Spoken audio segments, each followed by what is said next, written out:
हाँ, नमस्कार दोस्तों। अपनी लेक्चर्स की सीरीज को आगे बढ़ाते हुए हम आज जॉन लॉक के राजनीतिक विचारों के बारे में बातचीत करने वाले हैं। हालांकि इससे इस वीडियो को देखने से पहले आपको जॉन लॉक के को जो उदारवाद का जो जनक कहा जाता है, उदारवाद का जो पिता कहा जाता है, जॉन लॉक को उदारवाद का पिता क्यों कहा जाता है, इससे पहले वाली वीडियो में हमने उसको विस्तारपूर्व से समझ लिया। या जॉन लॉक के बारे में जो एक पृष्ठभूमि, जो उनका बैकग्राउंड बनता था कि क्या क्या उनके जो मुख्य ऐसे विचार थे जो कि 17वीं शताब्दी में अपने आप में सच में क्रांतिकारी थी। जिस कारण क्या है, जॉन लॉक को क्या हम उदारवाद का पिता कहते हैं। उस वीडियो को आपने देखना है। और वो जो प्रश्न है, कई बार यूपीएससी पेपर के अंदर भी और सिविल सर्विस के अंदर भी बहुत सारी एग्जाम्स के अंदर उन प्रश्न को पूछने की संभावना रहती है। आज का जो हमारा जॉन लॉक के जो पॉलिटिकल थॉट्स जो उनके हैं, जो राजनीति के संबंध में जॉन लॉक ने अपने विचार दिए, उन संपूर्ण विचारों की विवेचना करने वाले हैं। और ये जो वीडियो है आपके लिए बहुत ही महत्वपूर्ण होने वाली है, तो इसलिए प्लीज़ आप इसको ध्यान से सुने और इसको नोट करते जाएं यदि आपको महत्वपूर्ण लगे।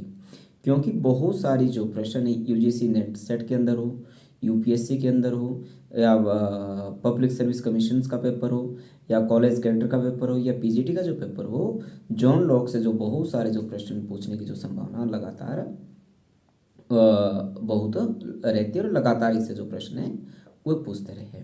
अब शुरू करते जॉन लॉक। जो जॉन लॉक की जो समय अवधि रही है, जो जॉन लॉक का जो जन्म है वह आपका समरसेट शायर के रिंगटन नामक स्थान पर 29 अगस्त 1632 को हुआ था। जॉन लॉक को क्या हम उदारवाद का भी पिता कहते हैं, और इसके साथ जो जॉन लॉक को हम क्या है, अनुभववाद का भी जन्मदाता कहते हैं। अनुभववाद का मतलब तात्पर्य होता है कि जो ज्ञान है वह हम अपने अनुभव के माध्यम से अर्जित करते हैं, या ज्ञान अर्जित करने की, एकुमुलेट करने की 5 इंद्रियों के माध्यम से जो ज्ञान को है, नॉलेज को ज्ञान किया जा सकता है या सीखा जा सकता है। जॉन लॉक को क्या है, प्राकृतिक अधिकारों का जनक भी कहा जाता है, क्योंकि जो जॉन लॉक ने वह नेचुरल, पहली बार नेचुरल राइट्स की बात की है, लाइफ, लिबर्टी एंड प्रॉपर्टी की बात की। इसलिए जो जॉन लॉक को हम प्राकृतिक अधिकारों का क्या है, जन्मदाता भी कहते हैं। इसके साथ साथ जो जॉन लॉक को हम क्या है, कॉमन सेंस का दार्शनिक भी कहा जाता है, कि सामान्य बुद्धि का जो दार्शनिक है वह भी जॉन लॉक को माना जाता है। जॉन लॉक के बारे में प्रोफेसर बेबर कह रहे हैं कि जॉन लॉक एक महान परंपरा का पहला प्रवक्ता या उदारवाद का, तथा एक महान परंपरा का अंतिम या मध्यकाल का अंतिम प्रवक्ता रहा है। ठीक है, ये कह रहे प्रोफेसर वेबर। जो जॉन लॉक है वो रिचर्ड हुकर की जो रचना थी, इस्लेस्टिकल पॉलिटी का भी बहुत ज़्यादा उन पर प्रभावित रहे, या रिचर्ड हुकर का भी उनके ऊपर प्रभाव भी रहा। हालांकि रिचर्ड हुकर के जो विचारों को है, जॉन लॉक ने अपनी रचनाओं के अंदर भी क्या उनकी आलोचना भी की है। जॉन लॉक की जो सबसे महत्वपूर्ण बुक है, उस बुक का नाम है टू ट्रीटाइज ऑफ गवर्नमेंट। और टू ट्रीटाइज ऑफ गवर्नमेंट का जो पहले भाग के अंदर जो जॉन लॉक ने रॉबर्ट फिल्मर की जो बुक थी, पेट्रियार्का और the natural power of kings, किसमें क्या है, इस बुक का खंडन किया है two treatise of civil governments के अंदर, जो 2 भागों के अंदर छपी हुई जॉन लॉक की बुक, और जिसमें राजा की प्राकृतिक शक्तियों का क्या है वर्णन किया गया है। इस बुक का क्या है, उसने खंडन किया है। जॉन लॉक क्या कह रहा है कि राजा को अपनी संपत्ति, जो राजा को अपनी संपत्ति उत्तराधिकारियों को देने की शक्ति नहीं है। ठीक है, और जॉन लॉक प्राकृतिक अधीनता के सिद्धांत का भी क्या कर रहा है, खंडन कर रहा है, जो कि फिल्मर ने प्राकृतिक अधीनता या नेचुरल सब्जेक्शन का जो कॉन्सेप्ट है वो है रॉबर्ट फिल्मर के द्वारा दिया गया था। रॉबर्ट फिल्मर के जो कॉन्सेप्ट को है उसको जो क्या जॉन लॉक खारिज कर रहे हैं। जॉन लॉक की जो two treatise of civil government का जो दूसरा भाग है, दूसरे भाग के अंदर क्या है, जो जॉन लॉक है वह क्या है, जो 1688 के अंदर जो इंग्लैंड के अंदर जो ग्लोरियस रेवोल्यूशन हुई, गौरवमयी क्रांति हुई, जिस ग्लोरियस रेवोल्यूशन के तहत जो इंग्लैंड के अंदर जो मोनार्की वहाँ पे चल रही थी। हालांकि इससे पहले जब होब्स के विचारों के अंदर हमने पढ़ा था कि 1659 के अंदर चार्ल्स प्रथम का जो सर कलम वहाँ पे कर दिया गया था, उसको मृत्यु दंड दिया गया था, या 1688 के अंदर जो गौरवी क्रांति हुई थी, जिसके तहत क्या है, इंग्लैंड के अंदर क्या है, कॉन्स्टिट्यूशनल मोनार्की शुरू होगी, मतलब संवैधानिक राजतंत्र शुरू हुआ। और आज तक क्या है, इंग्लैंड के अंदर कॉन्स्टिट्यूशनल मोनार्की काम कर रही है। आज भी इंग्लैंड के अंदर क्या है, संवैधानिक राजतंत्र, और संवैधानिक राजतंत्र क्या है, खूब बड़े धूमधाम से वहाँ पे काम कर रहा है। इसका मतलब कि जो आज के समय में भी, आज 1688 के अंदर जो ग्लोरियस रेवोल्यूशन हुई, वहाँ की इंग्लैंड की जो संसद है, जो कि लोगों की निर्वाचित संस्था है, उसके पास सभी तरह के राइट्स है, और सभी तरह के जो लॉ बनाने में क्या है, वो पार्लियामेंट का क्या है, आपकी पार्लियामेंट के पास है सभी तरह के लॉ बनाने के क्या है, पावर है। और जो राजा है, राजा के पास किसी भी तरह का अधिकार नहीं है। राजा ने क्या है, उस कानून को क्या है, अपनी कंसेंट देनी, सहमति देनी है। और 1688 से लेकर आज 2021 तक इंग्लैंड के इतिहास के अंदर हमें एक भी ऐसा कानून नहीं मिलता जो कि इंग्लैंड की संसद ने तो पारित कर दिया हो, परंतु राजा ने उस पर अपनी कंसेंट देने से क्या कर दिया हो, इनकार कर दिया हो। ठीक है, इसलिए इंग्लैंड के अंदर क्या है, आज तक कॉन्स्टिट्यूशन मोनार्की काम कर रही है। ठीक है, इसका भी उन्होंने क्या है, उनके ऊपर उसका प्रभाव भी पड़ा जॉन लॉक के ऊपर, और जॉन लॉक ने क्या है, इसका समर्थन भी किया है। जब जॉन लॉक के संबंध में हमने शुरू में ही कहा था कि जो जॉन लॉक है उसको अनुभववाद का पिता भी कहा जाता है। और जो अनुभववाद का जो पिता कहने का जो कारण है, जॉन लॉक ने एक बुक लिखी, an essay concerning human understanding. An essay concerning human standing नामक रचना के अंदर क्या है, हमें ये मालूम पड़ता है कि जो जॉन लॉक है वो सच में क्या है, अनुभववाद का भी पिता था। और अनुभववाद ये कहता है कि जो समूचा ज्ञान है वह 5 इंद्रियों के द्वारा उसको प्राप्त किया जा सकता है। ठीक है, जॉन लॉक ये कह रहा कि जो विश्व का जो ज्ञान है उसका जो एकमात्र औचित्य है वह क्या है, केवल अनुभव द्वारा ही सिद्ध किया जा सकता है। और अनुभववाद के अनुसार क्या है, वो व्यक्ति को क्या कह रहा है, व्यक्ति का जो मस्तिष्क है उसको जन्म से क्या है, खाली स्लेट या तबला रासा कह रहा है। क्या है, जो मनुष्य का जो मस्तिष्क होता है जन्म से क्या होता है, खाली स्लेट या तबला रासा की तरह होता है। Very very important.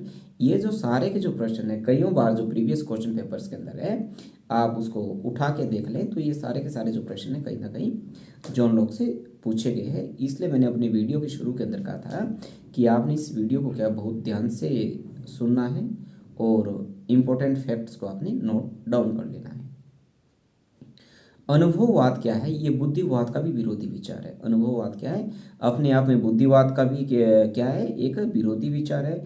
क्योंकि बुद्धिवाद बुद्धिवाद क्या बोलता है कि जो ज्ञान है मूलतः अनुभव या प्रागनुपातिक होता है। जो क्या होता है, ये आपका अपेरियर होता है, ये कहता है बुद्धिवाद के अनुसार। ठीक है, अब बात कर लेते हैं प्राकृतिक अधीनता के सिद्धांत का, जो जॉन लॉक ने खंडन क्यों किया है। और प्राकृतिक अधीनता के सिद्धांत की जो वकालत है रॉबर्ट फिल्मर कह रहे हैं। रॉबर्ट फिल्मर ने क्या है, प्राकृतिक अधीनता के सिद्धांत की वकालत की है। रॉबर्ट फिल्मर जैसे कह रहा है कि जिस प्रकार एक बच्चे पर पिता का नियंत्रण होता है, ठीक उसी प्रकार जो राजा का नियंत्रण है प्रजा पर होना चाहिए। परंतु जॉन लॉक ने इस विचार को क्या है, अस्वीकार कर दिया है। जॉन लॉक ये कह रहा है कि एक जो पिता का जो नियंत्रण बच्चे पे नियंत्रण होता है और एक राजा का जो नियंत्रण प्रजा पर होता है, ये दोनों का जो नियंत्रण है क्या है, अलग अलग है। जो राजा है, राजा के लिए जो प्रजा है वो बच्चे नहीं है, परंतु जो बच्चे हैं वो क्या है, अल्प है, वयस्क है, वो वयस्क नहीं है, अवयस्क है। इस पे उनके पिता का जो बच्चों पे नियंत्रण और राजा का प्रजा पे नियंत्रण को एक समान मानना, ये जो बात है सही नहीं है। इस बात का क्या है, रॉबर्ट फिल्मर की इस बात का क्या है, जॉन लॉक ने क्या है अपने लेखन के अंदर उसका खंडन किया है, उसको क्रिटिसाइज किया है। जॉन लॉक ये कह रहा है, यदि आपने व्यक्ति के ऊपर शासन करना है, राजा ने शासन करना है, किंग ने शासन करना है, तो उसके लिए एक ही आधार है कि व्यक्तियों से उनकी कंसेंट ली जाए, उनकी सहमति ली जाए। इसके साथ साथ जो जॉन लॉक ने पितृसत्तात्मक राज्य का भी क्या है, खंडन किया। ठीक है, जो कि पितृसत्तात्मक में क्या कह रहे हैं, जो पितृसत्तात्मक राज्य का जो समर्थन है वो रॉबर्ट फिल्मर के द्वारा किया गया है। जॉन लॉक ये कह रहा है कि व्यक्ति पर आपने यदि नियंत्रण करना तो एक ही तरीका है कि उससे उनकी क्या है, कंसेंट ली जाए, ठीक है। प्राकृतिक, अब बात कर लेते हैं कि प्राकृतिक अधिकारों का जो सिद्धांत है या प्राकृतिक अधिकारों का जो पिता है जॉन लॉक को माना जाता है, ठीक है। उनको क्या प्राकृतिक अधिकारों का पिता या प्राकृतिक अधिकारों का जो जनक है उसको हम जॉन लॉक को कहते हैं, ठीक है। जॉन लॉक ने कहा था कि जो प्राकृतिक अवस्था के अंदर जब राज्य का निर्माण नहीं हुआ था, ऐसी परिस्थिति के अंदर भी व्यक्तियों के पास तीन तरह के अधिकार थे, लाइफ, लिबर्टी एंड प्रॉपर्टी। और राज्य का अस्तित्व आ जाने के बाद भी या सोशल कॉन्ट्रैक्ट हो जाने के बाद भी व्यक्तियों के जो ये अधिकार है व्यक्तियों से कोई नहीं छीन सकता। और राज्य ने इन अधिकारों की क्या है, व्यक्तियों के सिक्योर करने हैं, ना तो राज्य इन अधिकारों को देता है और ना ही इन अधिकारों को व्यक्ति से छीन सकता है। जो जॉन लॉक है, जॉन लॉक ने जो प्रॉपर्टी के राइट टू प्रॉपर्टी को उसको बहुत ज़्यादा इम्पेसाइज किया है, बहुत अधिक बल दिया है। और अन्य तरह के जो राइट्स थे, लाइफ और जो लिबर्टी है, लाइफ और लिबर्टी को भी क्या है उसने प्रॉपर्टी के राइट्स के अधीन किया है। जॉन लॉक क्या कह रहा है कि जो प्राकृतिक अधिकार है ये व्यक्ति को जन्मजात प्राप्त हो जाता है। ये जो प्राकृतिक अधिकार है ये व्यक्ति को जन्मजात प्राप्त हो जाते हैं। जैसे जैसे किसी बच्चे का जो जन्म होता है उसके त्वचा का रंग, उसके स्किन का जो कलर क्या होगा, ये जो उसका राइट्स है वो नेचुरल राइट्स है। राज्य इन अधिकारों को ना तो देता है और ना ही राज्य इन अधिकारों को उस व्यक्ति से छीन सकता है। जॉन लॉक के जो नेचुरल राइट्स है या जॉन लॉक के जो इंडिया आपके लिबरलिज्म के जो विचार है, इसका जो प्रभाव है वो है कि आपके 17वीं शताब्दी के अंदर का लेखक है जॉन लॉक, उनके विचारों का जो बहुत बड़ा जो प्रभाव है जॉन लॉक के विचारों का, वो एक अमेरिकन कॉन्स्टिट्यूशन के जो फाउंडर मेंबर थे या अमेरिकी संविधान के जो निर्माता थे जेफरसन और मेडिसन पे भी जॉन लॉक के विचारों का बहुत प्रभाव पड़ा। या जॉन लॉक के विचारों ने मेडिसिन और जेफरसन को भी बहुत प्रभावित किया, जो कि अमेरिकी संविधान के निर्माता हमने के रूप में जानते हैं। जेफरसन क्या कह रहे हैं कि जो व्यक्ति को जो जीवन, स्वतंत्रता और सुख लेने का अधिकार है, ठीक है। जॉन लॉक ने क्या है प्राकृतिक अधिकारों का क्या, जो जॉन लॉक के प्राकृतिक अधिकारों का जो समर्थन है वह थॉमस पेन ने भी किया है। और थॉमस पेन ने जो उनकी जो थॉमस पेन की जो बुक थी राइट्स ऑफ मैन नामक अपनी बुक के अंदर थॉमस पेन ने वह जॉन लॉक के जो नेचुरल राइट्स है उसको सपोर्ट किया है।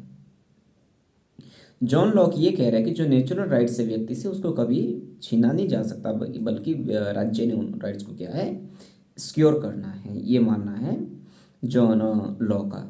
हालांकि जॉन लॉ के जो नेचुरल राइट्स के जो उसको क्रिटिसाइज बाद में रूसो भी किया है और बेंथम ने भी किया है। जॉन लॉ के जो नेचुरल राइट्स की जो कॉन्सेप्ट की जो बात है या बात है उसको बहुत अधिक क्रिटिसाइज किया। और जॉन लॉ बेंथम ये कह रहे हैं जॉन लॉ के प्राकृतिक अधिकारों के बारे में कि जो प्राकृतिक अधिकार क्या है बकवास है, और बकवास से भी बढ़ के बकवास है। जर्मी बेंथम ये कह रहे हैं, जो जर्मी बेंथम को हम उपयोगितावाद का जनक या उपयोगितावाद का पिता कहते हैं, ये कह रहे कि प्राकृतिक अवस्था के अंदर किसी भी तरह के अधिकार इस तरह के अधिकार नहीं थे। जो यदि प्राकृतिक अवस्था इतनी बेहतर थी तो व्यक्तियों ने स्टेट का निर्माण क्यों किया। इसलिए जर्मी बेंथम ने क्या है जॉन लॉक के इस विचार की कटु आलोचना की है, जिस विचार के अंदर जॉन लॉक ये कह रहा है कि नेचुरल स्टेज के अंदर भी क्या है व्यक्ति की life, liberty and property rights रहे हैं। और जॉन लॉक के नेचुरल राइट्स की जो है इस बात का जो खंडन है वो एडवर्ड वर्क के द्वारा ने भी किया, ठीक है। एडवर्ड वर्क ने भी इस विचार का वर्णन किया है, खंडन किया है। अब बात कर लेते हैं जॉन लॉक के संपत्ति के संबंध में जॉन लॉक के विचार। जॉन लॉक को क्या है पूंजीवाद का भी क्या है जन्मदाता कहा जाता है। जॉन लॉक ये कहता कि एक व्यक्ति के लिए जो संपत्ति है बहुत महत्वपूर्ण है और उसकी जीविका चलाने के लिए या उसकी जो दैनिक आवश्यकताओं की पूर्ति के लिए क्या है प्रॉपर्टी बहुत महत्वपूर्ण है, ठीक है। और जो प्रॉपर्टी का जो उद्देश्य है वो प्रॉपर्टी का उद्देश्य क्या है उसका भी वो चित्त सिद्ध करने की कोशिश कर रहे हैं। साथ में जॉन लॉक ये भी कह रहा है कि जो वेल्थ है, जो प्रॉपर्टी व्यक्ति ने अपनी यदि श्रम से उसको अर्जित की हुई हुई तो वो उस पे क्या है, उस व्यक्ति का पूरा अधिकार रहता है। उस व्यक्ति उस प्रॉपर्टी को बेच सकता है, अपने पास रख सकता है। यदि स्टेट ने भी उस प्रॉपर्टी को व्यक्ति से लेना है, जिस वेल्थ को क्या व्यक्ति ने अपने लेबर के माध्यम से एक्युमुलेट किया है, तो व्यक्ति की कंसेंट जरूर ली जानी चाहिए, ऐसा कह रहा है जॉन लॉक। जॉन लॉक स्वयं एक उदाहरण दे रहा है कि जैसे पेड़ पे लगे जो फल है वे सभी के, एक पेड़ पे यदि फल लग रहे हैं तो वे सभी के हैं, परंतु उन फलों पे अधिकार उस व्यक्ति का हो जाता है जो कि पेड़ से तोड़ता है। जॉन लॉक ये कह रहा है कि पेड़ पे फल जो लगे हुए तो सभी के अधिकार है, परंतु एक व्यक्ति पेड़ पे चढ़ रहा है, वो फल तोड़ रहा है, उसका उसके अंदर लेबर उसने एक्युमुलेट किया है, लेबर उसके अंदर मिलाया है, श्रम उसमें मिलाया है, तो उन फल पे अब किसका अधिकार हो गया, व्यक्ति का अधिकार हो गया, वो उसकी क्या है, निजी संपत्ति है। ठीक है, ये कह रहे हैं प्रॉपर्टी के संबंध में जॉन लॉक। जो उस समय जो जॉन लॉक जो प्रॉपर्टी के संबंध में उनका मतलब था भूमि और वस्तुओं से हुए प्रॉपर्टी का अर्थ ले रहे हैं जॉन लॉक के अनुसार। अब बात करते हैं कि जॉन लॉक को जो एक उदारवादी जो विचारक कहते हैं कि उदारवाद का जनक उनको कहते हैं, उसके पीछे क्या कारण है। जो जॉन लॉक ने क्या है, जो व्यक्ति की जो स्वतंत्रता है उसको मोर इम्पेसाइज किया है। जो जॉन लॉक ने व्यक्ति की स्वतंत्रता, सहिष्णुता, और जॉन लॉक की जो महत्वपूर्ण बुक है आ लेटर कंसर्निंग टॉलरेशन नामक के अंदर उसने व्यक्ति की सहिष्णुता या टॉलरेशन के अंदर अपने विचार व्यक्त किए। जॉन लॉक ये कह रहा है कि यदि आपने व्यक्ति के ऊपर रूल करना है, शासन करना है, तो शासन करने का एक ही तरीका कि आपको व्यक्ति की क्या कंसेंट लेनी, और व्यक्ति की कंसेंट लिए बिना आप व्यक्ति के ऊपर शासन नहीं कर सकते हैं। और जो आप शासन कर रहे हुए क्या कॉन्स्टिट्यूशनल गवर्नमेंट हो, संवैधानिक शासन हो, कानून की नज़र में क्या सभी व्यक्ति एक समान हो, चाहे राजा हो चाहे प्रजा हो, कानून किसी के साथ किसी भी तरह का कोई भेदभाव ना करे, कि किसी भी राज्य का अपना एक संविधान होना चाहिए और संविधान के तहत ही उस राज्य के शासन को गवर्न किया जाना चाहिए, ये मानना है जॉन लॉक का। जॉन लॉक की जो उदारवाद के संबंध में या आपकी सहमति के शासन के बारे में या कॉन्स्टिट्यूशनल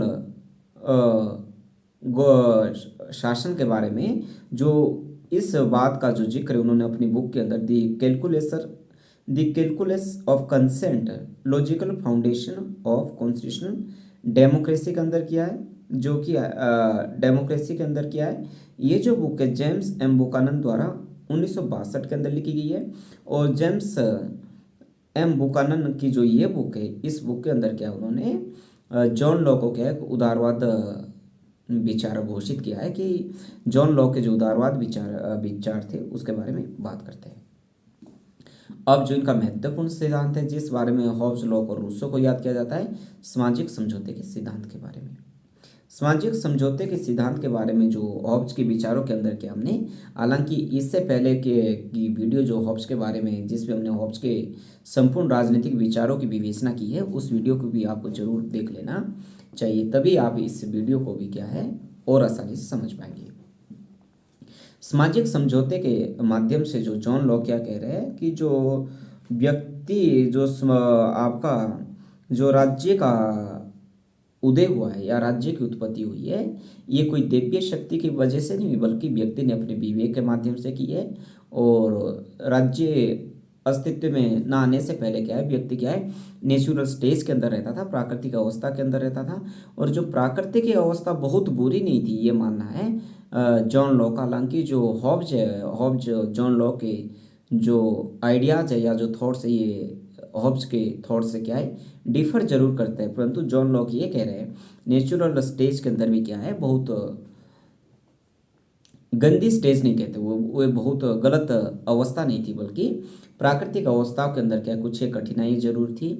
इसलिए इन कठिनाइयों से निजात पाने के लिए या व्यक्तियों ने अपने जीवन को सुरक्षित करने के लिए या life, liberty and property rights को सिक्योर करने के लिए क्या है व्यक्तियों ने दो तरह के समझौते किए, जिन दो तरह के समझौते के बाद क्या है एक राज्य का निर्माण हुआ। और राज्य का जो काम है व्यक्तियों के कंसेंट के माध्यम से शासन करना था, और व्यक्ति के जो लाइफ, लिबर्टी एंड जो प्रॉपर्टी वाले जो राइट्स थे उन राइट्स को सिक्योर करना था। ठीक है, ये कह रहे हुए जॉन लॉक। मानव स्वभाव के बारे में जॉन लॉक क्या कह रहे हैं, जो मानव का जो स्वभाव है वह सुख प्राप्त करना चाहता है और ज़्यादा से ज़्यादा क्या है, सुख प्राप्त करना चाहता है और वह दुख से भागना भागना चाहता है। ये जो विचार है, बाद में जर्मी बेंथम ने भी इन विचारों को अपना मूल आधार बनाया और जर्मी बेंथम के जो विचार है उपयोगितावाद के संबंध में उन्होंने अपना सिद्धांत दिया। और उपयोगितावाद का जो सिद्धांत है जर्मी बेंथम के विचारों के अंदर हम बहुत ही विस्तार से इसको भी समझने वाले हैं।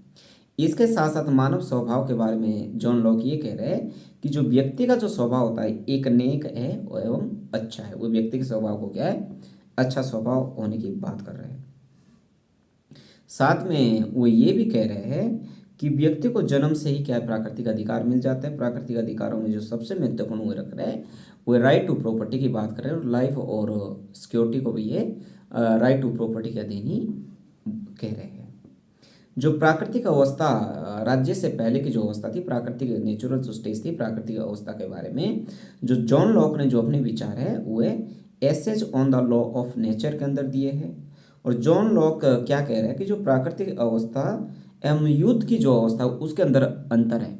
ऐसा नहीं था कि जो प्राकृतिक अवस्था और युद्ध की अवस्था एक जैसी थी, ऐसा नहीं था, परंतु प्राकृतिक अवस्था जो थी आपकी पूर्व राजनीतिक थी बल्कि पूर्व सामाजिक नहीं थी। बल्कि जॉन लॉक ये कह रहा है कि उस समय भी समाज था, नेचुरल स्टेज के अंदर भी समाज था जब राज्य का निर्माण नहीं हुआ था।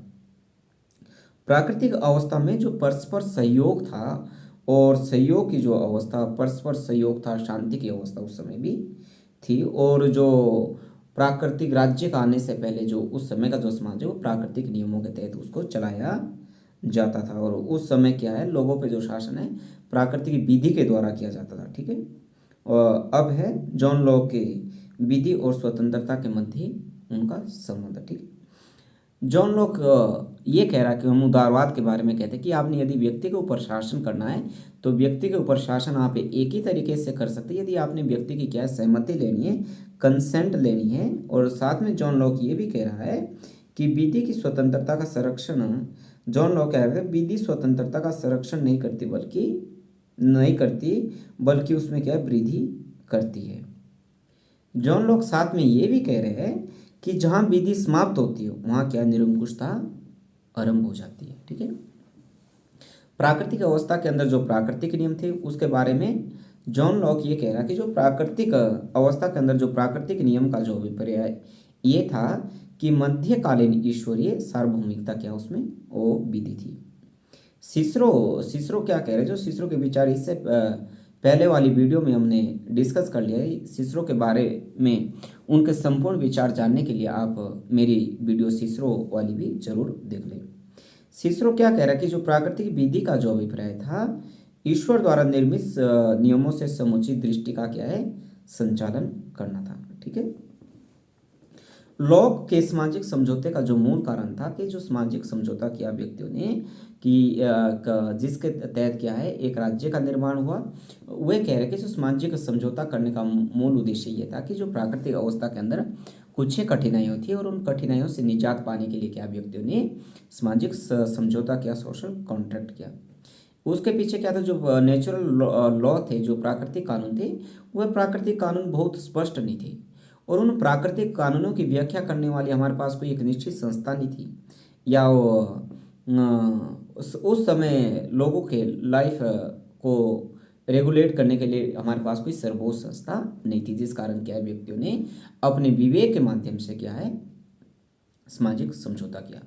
और जो सामाजिक समझौता किया वो दो तरह के सामाजिक समझौते किए, जबकि हॉब्स एक तरह का समझौता कहता है और साथ में हॉब्स ये कहता है जो राजा है समझौते का भाग नहीं था बल्कि समझौते का परिणाम था। ठीक है, और वह राजा को ऊपर रख देता है और राजा को क्या है वह निरंकुश शक्ति देता है। ठीक है, परंतु जॉन लॉक ये कहता कि जो व्यक्तियों ने दो तरह के समझौते किए, एक समझौते के माध्यम ने व्यक्तियों ने मिलकर क्या नागरिक समाज का निर्माण किया और दूसरे समझौते के माध्यम से व्यक्ति ने क्या किया, राज्य और सरकार का निर्माण किया।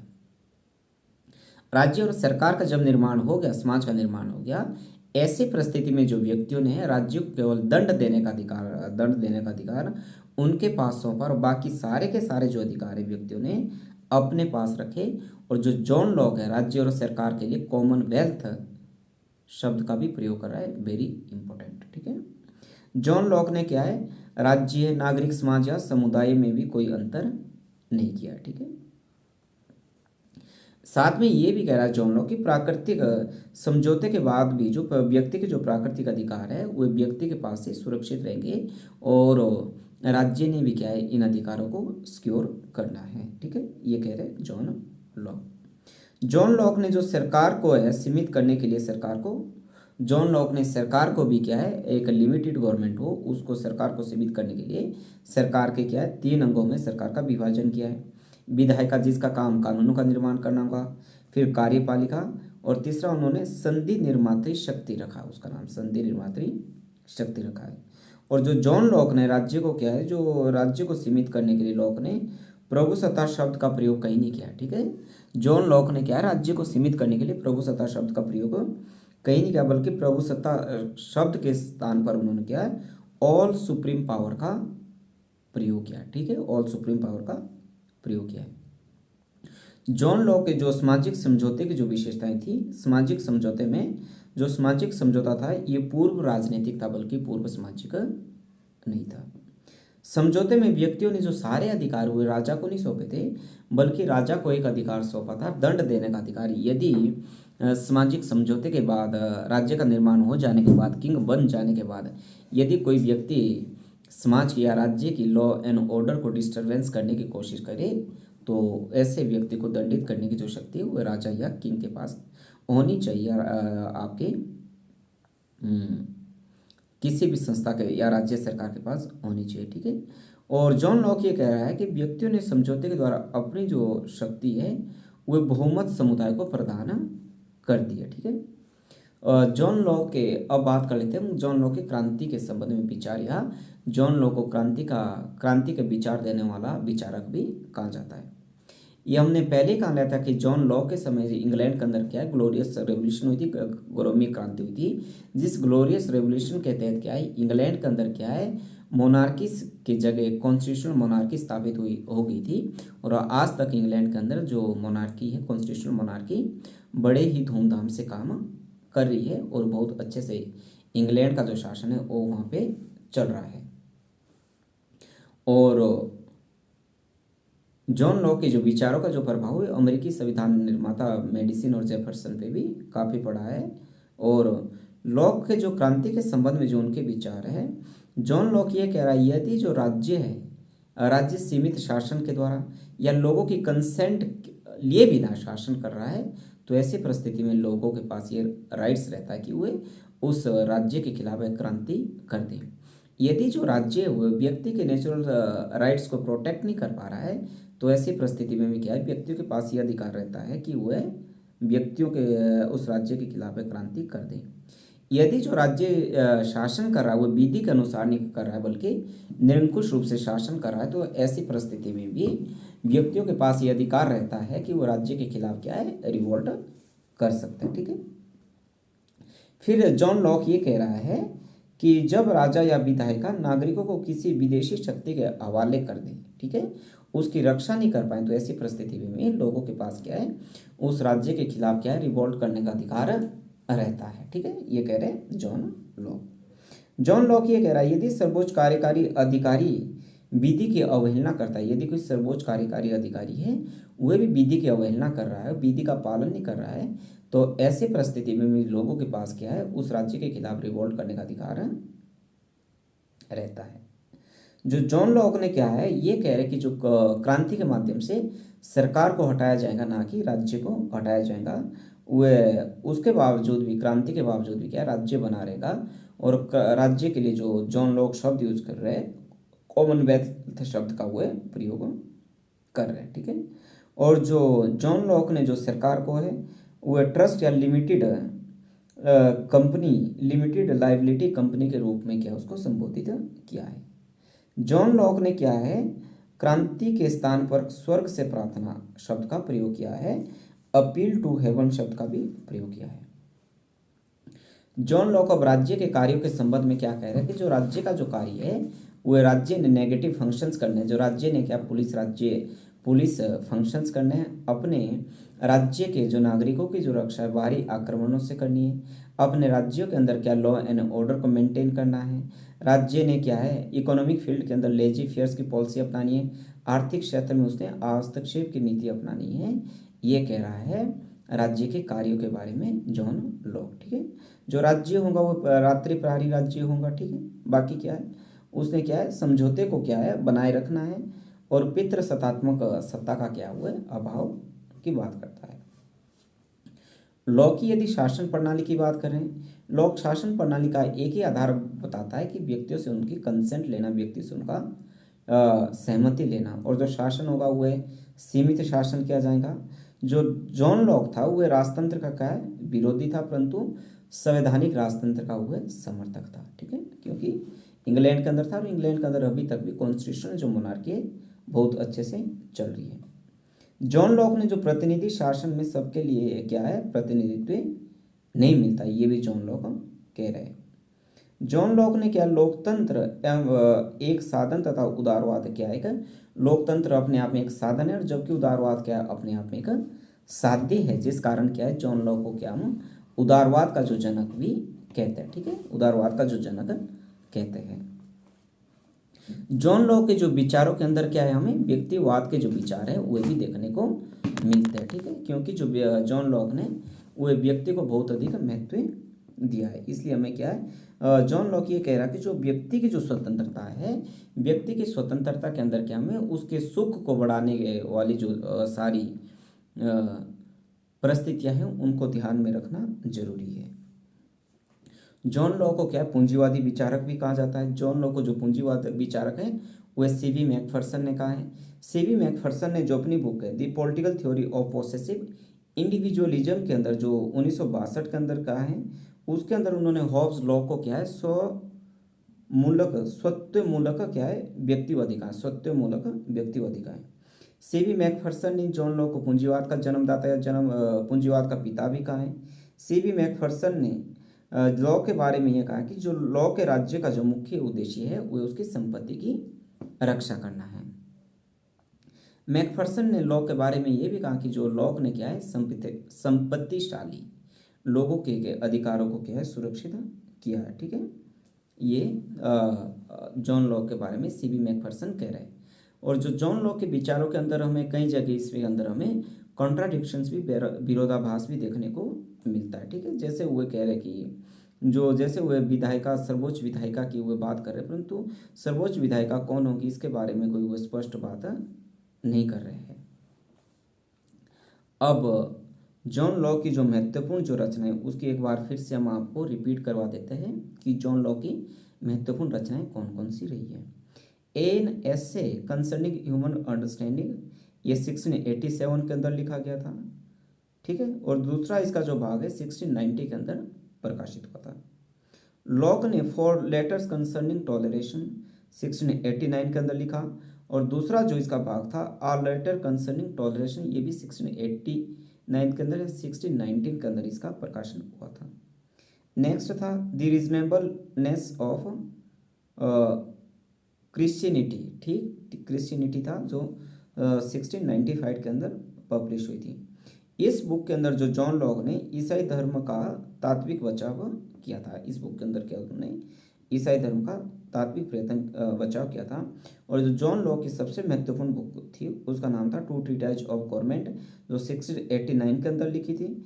इस बुक के अंदर क्या उसने पीटर लॉसलेट ने कहा था कि जो ये रचना है 1688 की, ये गौरवीय क्रांति से पहले लिखी गई थी, ये कह रहे हैं उनके बारे में। फिर 1693 के अंदर जो उन्होंने लिखी सम थॉट्स कंसर्निंग एजुकेशन नाम की उनकी बुक आई। और जो जॉन लॉक को क्या है अमेरिकी संविधान का जो जनक थे जेफरसन और मेडिसन है उनको बहुत अधिक प्रभावित किया था।